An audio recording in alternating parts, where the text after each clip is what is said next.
Hola, mi nombre es Noemí Ansí, soy abogada constitucionalista por la Pontificia Universidad Católica del Perú y actualmente me desempeño como profesora de la Facultad de Derecho de la misma universidad.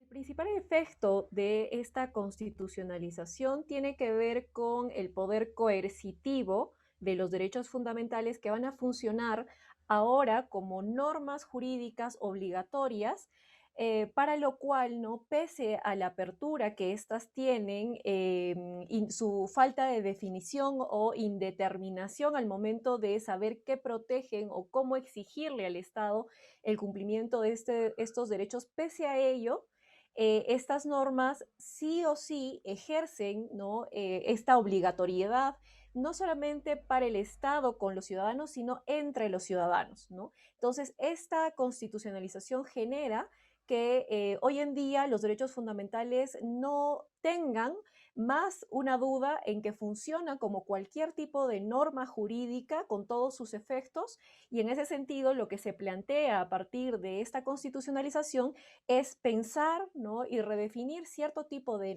herramientas para concretizar finalmente esas garantías y exigencias que están acompañando a cada uno de los derechos fundamentales en su obligatoriedad. Ujú.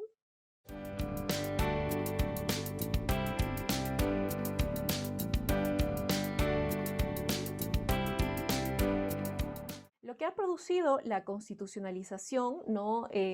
No solamente es que nosotros podemos observar cada vez más reconocimientos, no solamente realizados a nivel del texto de la Constitución, ¿no? Que es, digamos, el ámbito o la vía regular, sino también a través de todo el desarrollo de la jurisprudencia. Es decir, tenemos un ámbito constitucional que crece y se vuelve cada vez más fortalecido y sólido a través de la producción que hacen las Cortes en los casos concretos y que llevan justamente a que las normas empiecen a orientar un poco su contenido, ¿no? Mucho más claro hacia toda la ciudadanía. Entonces, hoy en día, por ejemplo, sabemos que a través de esta constitucionalización ya no solo estamos hablando de derechos fundamentales en sentidos amplio, abstracto, teórico o incluso solamente en casos complejos, sino lo que se produce es que hay una constitucionalización de todas las ramas del derecho. Hoy en día, el derecho constitucional ya no se concibe como una especialidad adicional o separada a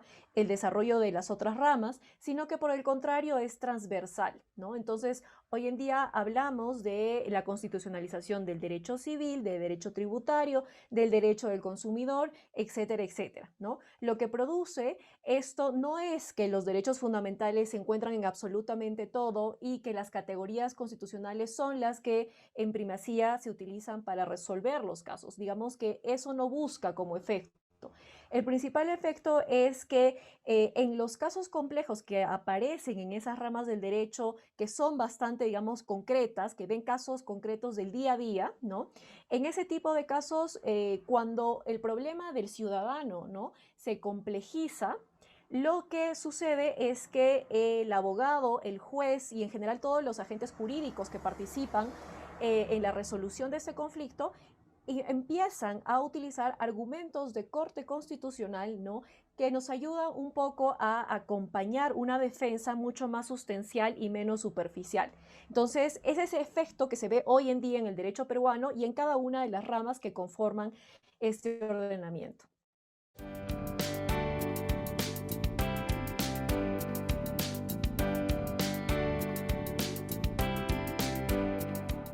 Em, Hemos sido testigos en los últimos tiempos, pero sobre todo también en los últimos meses, sobre esta necesidad de ingresar o reconocer, ¿no? En la Constitución de manera expresa nuevos derechos, ¿no? Y eso, por supuesto, puede ser importante, puede ser loable, pero por otro lado abre, ¿no? Una discusión importante en relación sobre si es necesario realizar ese reconocimiento como para hablar, ¿no?, de la mayor constitucionalización de derechos fundamentales. En realidad, ejemplos como el caso del derecho a la vivienda, que ha sido reconocido recientemente por el Congreso de la República, para ser introducido en el texto de la Constitución, o ya hablemos del ejercicio del Tribunal Constitucional a través del derecho a la protesta, que fue reconocido mediante una sentencia el año 2020, ¿no? Lo que vemos en este caso es, en primer lugar, una necesidad de tratar de incorporar más garantías, por supuesto, pero eso no quiere decir que si nosotros no tenemos un reconocimiento expreso en el texto de la Constitución, no significa que tenemos un proceso de constitucionalización un poco más amplio y constante y dinámico, y que no necesariamente tenemos que esperar como ciudadanos ante el ejercicio parlamentario o ante el ejercicio de una corte que normalmente actúa bajo el impulso de casos específicos, ¿no?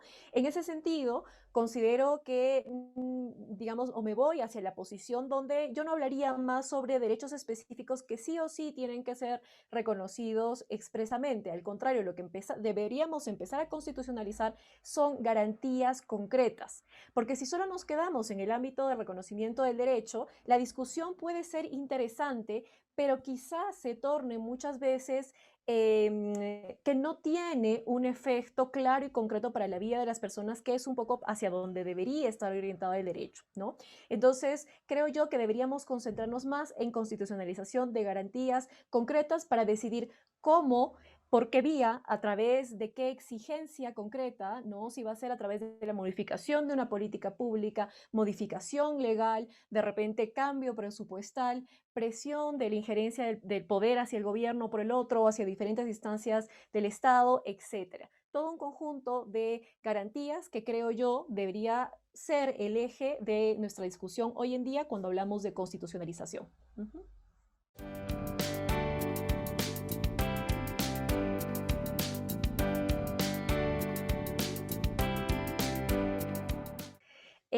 Me voy a concentrar, ¿no?, para orientar un poco esta diferenciación entre constitucionalizar derecho o constitucionalizar garantías, ¿no?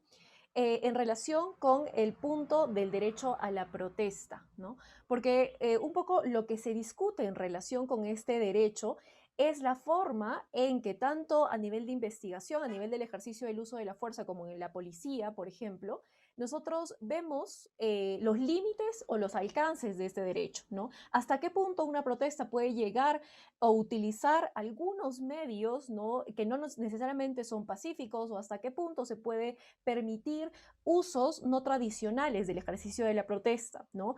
Entonces, esas preguntas, ¿no?, hoy en día no las tenemos con claridad, ¿no? No las podemos reconocer con claridad, ¿no? Entonces, cuando, por ejemplo, un ciudadano ejerce, ¿no?, una actividad donde está protestando y está reclamando también todo lo que acompaña a ese derecho a la protesta, no tiene conocimiento claro hasta dónde llegue el derecho o hasta dónde le puede exigir al Estado que lo proteja o que no lo vulnere, ¿no?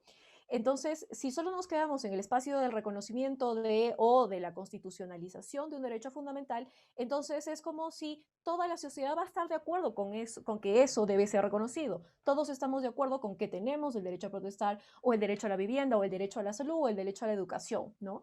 Pero sin embargo, justamente en el caso de los derechos colectivos o los derechos sociales, es donde los desacuerdos llegan a los casos específicos, como ya mencioné, a una caracterización de una protesta, cómo se da, dónde se da, ¿no?, y contra quién se da.